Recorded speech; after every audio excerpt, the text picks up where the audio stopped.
दुनिया सिर्फ अपने बारे में सोचती है अब्दुल के लिए। इंसान समझता है कि सब कुछ उसके इख्तियार में है।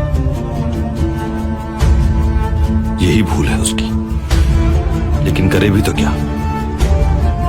आखिर किससे उम्मीद लगाए?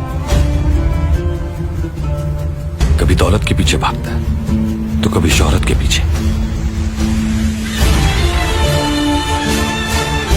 नादान है, नहीं जानता कि ये सब कुछ बेईमानी और फना हो जाएगा।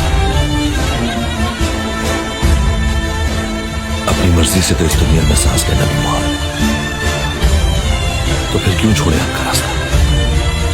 जालिम के आगे सर कैसे झुकाएं? खुदा को क्या जवाब देंगे? रोज़े हश्र क्या उज़्र होगा हमारे पास? बताओ अब्दुल गिली।